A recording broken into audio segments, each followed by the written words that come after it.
अस्सलाम वालेकुम स्टूडेंट्स। जी बेटे, आज हम चैप्टर नंबर 10 स्टार्ट करेंगे, simple harmonic motion and waves.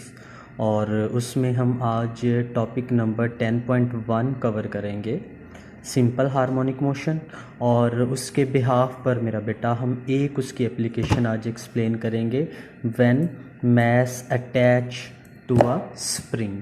अब मेरा बेटा यहाँ पर ये तीनों बहुत इम्पॉर्टेंट लॉन्ग क्वेश्चन हैं। तो आज के इस वीडियो लेक्चर में हम सिर्फ एक टॉपिक कवर करेंगे, when mass attach to a spring. और ये भी दो इसी टॉपिक के साथ लिंक हैं और ये इम्पॉर्टेंट लॉन्ग क्वेश्चन। लो मेरा बेटा, आज हम स्टार्ट करने जा रहे हैं। सबसे पहले हम mass attach to a spring discuss करेंगे, which is very important long question. और मेरा बेटा हम जो है ना इसको 1 बाय 1 डिस्कस करेंगे इन तीनों टॉपिक को।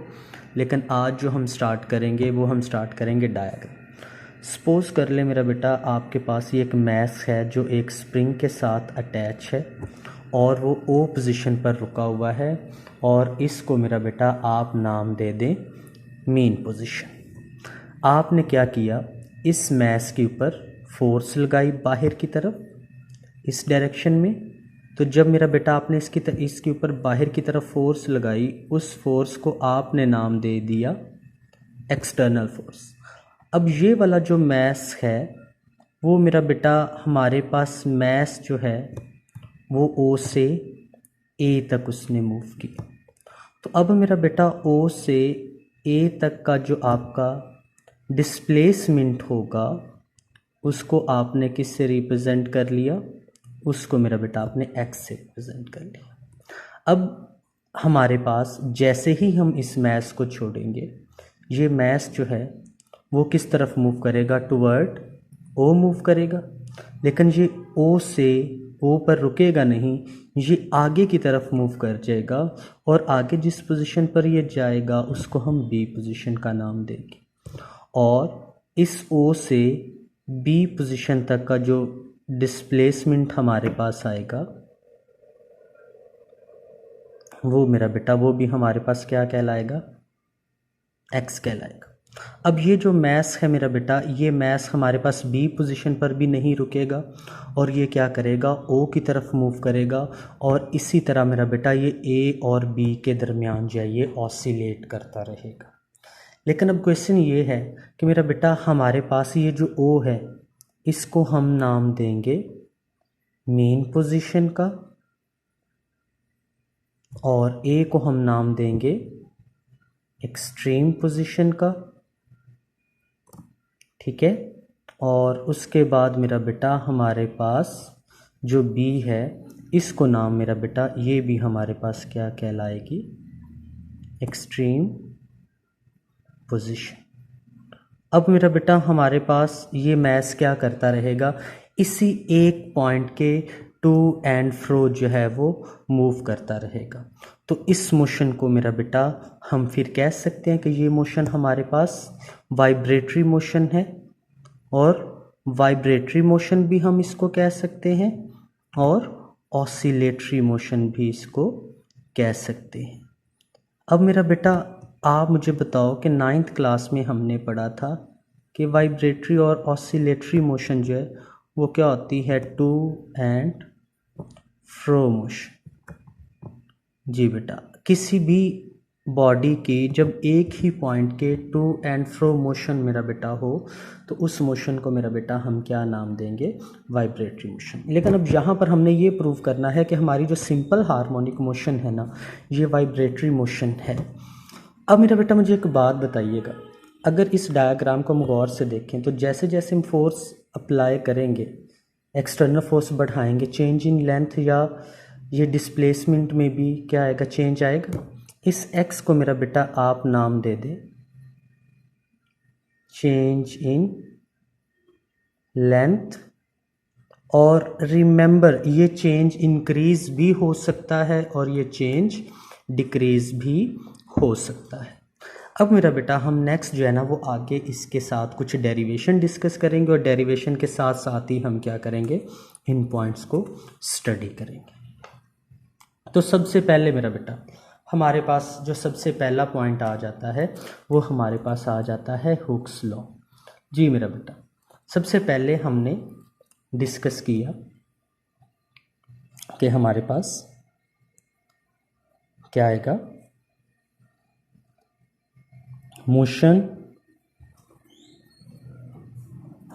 Motion of mass attach to spring। अब मेरा बेटा सबसे पहले हमने डिस्कस करना है कि हमारे पास जो मोशन है, motion mass attach to spring, और इसको हम जो है वो स्टडी करेंगे इस डायग्राम के अंदर।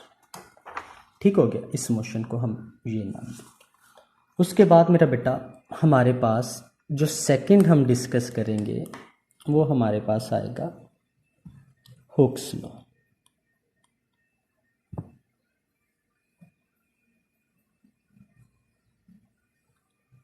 अब बेटा हुक्स लॉ क्या कहता है? हुक्स लॉ कहता है कि एक्सटर्नल फोर्स is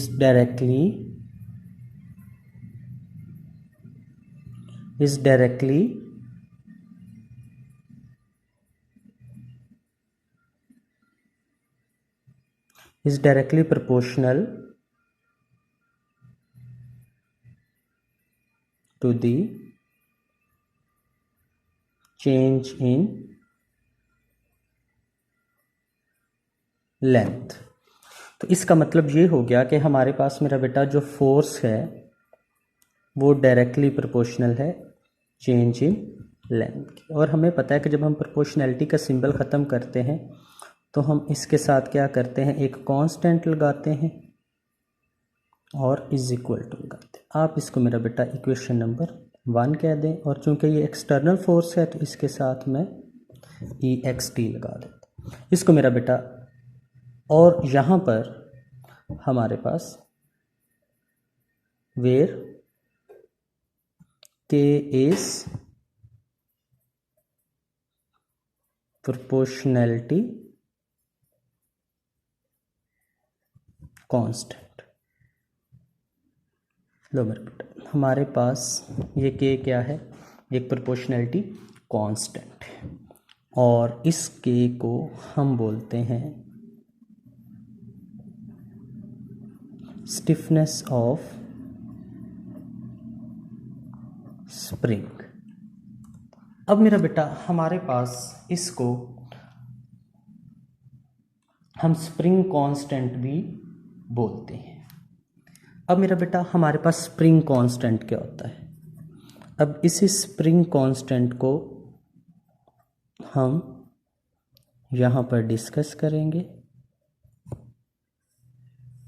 जब बात हम स्प्रिंग कांस्टेंट की करेंगे तो मेरा बेटा मुझे बताओ, इस फोर्स को या इक्वेशन नंबर 1 को मैं लिख देता हूँ यहाँ पर फ्रॉम 1। तो बेटा इक्वेशन नंबर 1 से मैं लिख सकता हूँ, अगर आप देखो तो इस फॉर्मूला को मैं थोड़ा सा रीअरेंज कर सकता हूँ।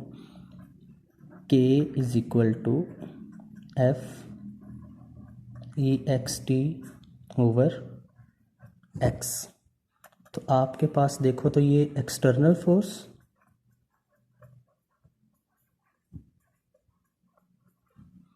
Divided by change in length. अब मेरा बेटा हमारे पास यहाँ पर देखें तो जब हम स्प्रिंग कांस्टेंट की बात करेंगे तो हम इसको यहाँ से डिफाइन कर सकते हैं। It is ratio between external force to change in length। ठीक है, और इसका मतलब ये रेशो है, तो रेशो में अगर फोर्स का यूनिट न्यूटन है और लेंथ का और डिस्टेंस का यूनिट मीटर होगा, तो मेरा बेटा हम इसको कैसे लिख सकते हैं, न्यूटन पर मीटर। अब ये आपके पास क्या आ गया, एक MCQs आ गया, वेरी इंपॉर्टेंट। अब हमारे पास जो स्प्रिंग कांस्टेंट है ना मेरा बेटा, स्प्रिंग कांस्टेंट के लिए हमारे पास जो K है इसकी वैल्यू जो है लार्ज है, मतलब K की वैल्यू अगर लार्ज है तो बेटे फिर आपके पास कौन सा स्प्रिंग होगा, फिर आपके पास स्टिफ स्प्रिंग होगा, यानी कि हार्ड स्प्रिंग होगा। और अगर आपके पास K की वैल्यू स्मॉल है तो मेरा बेटा उस केस में हमारे पास स्प्रिंग क्या होगा, सॉफ्ट स्प्रिंग होगा। तो यहाँ से अब एक बात तो हमें क्लियर होगी कि हमारे पास जो स्प्रिंग होगा अगर तो हार्ड होगा तो उसकी K की वैल्यू लार्ज होगी, और अगर स्प्रिंग सॉफ्ट होगा तो उसकी K की वैल्यू स्मॉल होगी। और स्प्रिंग कांस्टेंट का यूनिट होता है न्यूटन पर मीटर होता है। अब इसके बाद मेरा बेटा हम नेक्स्ट बात करेंगे रिस्टोरिंग फोर्स की। रिस्टोरिंग फोर्स क्या होती है उसको हम डिस्कस कर लेते हैं। अब देखें, यहाँ पर जब हम बाहर की तरफ एक्सटर्नल फोर्स लगाएंगे तो हमारे पास एक फोर्स एक्ट करेगी जो इस मैस को अंदर की तरफ पुश करेगी, ठीक है। अब ये देखो, ये फोर्स बाहर की तरफ एक्ट कर रही है, ये फोर्स अंदर की तरफ एक्ट करे, तो ये फोर्स वापस की तरफ है तो इसको मैं FR से रिप्रेजेंट कर देता हूँ। अगर मैं इस फोर्स को पॉजिटिव ले लेता हूँ, फॉर एग्जांपल मैं जो रिस्टोरिंग फोर्स है इसकी डायरेक्शन पॉजिटिव ले लूँ तो ये वाली फोर्स फिर मेरे पास इसके ऑपोजिट है, तो ये नेगेटिव हो जाएगी। अब यहाँ पर ये A फोर्स जो है वो किस तरफ है, टुवर्ड O, लेकिन जैसे ही ये इस एक्सट्रीम पोजीशन पर B पर पहुँचेगी तो यहाँ पर भी इसकी जो डायरेक्शन है वो किस तरफ होगी, टुवर्ड मीन पोजीशन। तो रिस्टोरिंग फोर्स क्या होती है, रिस्टोरिंग फोर्स ऐसी फोर्स होती है जो बॉडी को ऑलवेज मूव करवाती है टुवर्ड्स दी मीन पोजीशन। तो अब मेरा बेटा यहाँ पर हम बात करेंगे रिस्टोरिंग फोर्स की। तो रिस्टोरिंग फोर्स के अंदर मेरा बेटा हमने एक चीज़ डिस्कस करनी विच is very important, and that is called restoring force. अब बेटे जब हम बात करेंगे रिस्टोरिंग फोर्स की तो यहाँ पर हमारे पास जो है restoring force, a restoring force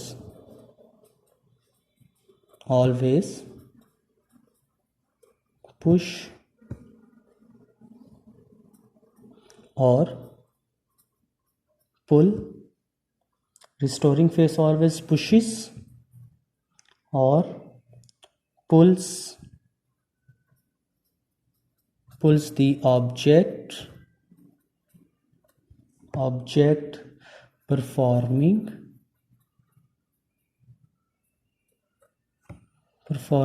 oscillatory। तो बेटे अभी हमने डिस्कस किया कि हमारे पास जो टू एंड फ्रो मोशन होती है वो ऑसिलेटरी मोशन होती है,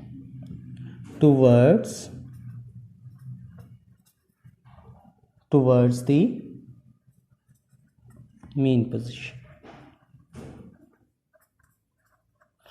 अब मेरा बेटा यहाँ पर हमने जो है ना वो आगे स्टडी करना है कि हमारे पास जो रिस्टोरिंग फोर्स होती है वो ऑलवेज पुश और pull the object performing oscillatory motion toward its mean position. अब आप लोगों ने मुझे बताना है कि मेरा बेटा हमारे पास अगर मैं FR को पॉजिटिव कंसिडर करता हूँ जैसा कि हमने इस डायग्राम में देखा है, और ये मेरे पास आ गई FEXT, तो मेरा बेटा देखो अगर मैं इस फोर्स को नेगेटिव कह दूँ एक्सटर्नल फोर्स तो फिर FR क्या होगी, पॉजिटिव, तो मेरा बेटा इसके साथ मैंने नेगेटिव लगा दी। तो हमने इक्वेशन नंबर 1 में EXT की वैल्यू पढ़ी थी बेटे, EXT की वैल्यू हमने क्या पढ़ी थी, यहाँ पर हमने इक्वेशन बनाई थी FEXT is equal to KX। तो इसका मतलब ये हो गया कि यहाँ पर आपके पास जो रिस्टोरिंग फोर्स है वो आ जाएगी -kx, और इसको आप मेरा बेटा इक्वेशन नंबर 2 कंसिडर कर लें। अब मुझे एक बात बताओ कि यहाँ पर नेगेटिव साइन का मतलब क्या है। यहाँ पर नेगेटिव साइन का मतलब ये है कि हमारे पास जो फोर्स है वो ऑलवेज डायरेक्टेड होगी, ऑपोजिट होगी किसके, डिस्प्लेसमेंट। ठीक है, हमारे पास जो एक्सटर्नल फोर्स है, अगर आप यहाँ पर देखें तो मेरा बेटा हमारे पास जो एक्सटर्नल फोर्स है वो देखो तो बाहर की तरफ, और हमारा डिस्प्लेसमेंट है वो टुवर्ड्स दी मीन पोजीशन है। तो इसका मतलब ये हो गया कि हमारे पास यहाँ पर अकॉर्डिंग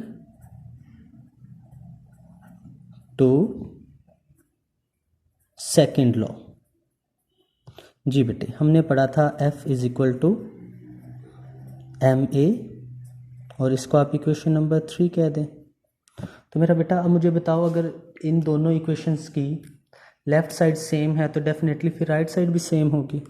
तो इसका मतलब ma is equal to -kx, और मेरा बेटा मुझे बताओ m अगर इधर मल्टीप्लाई हो रहा है तो उधर जाकर डिवाइड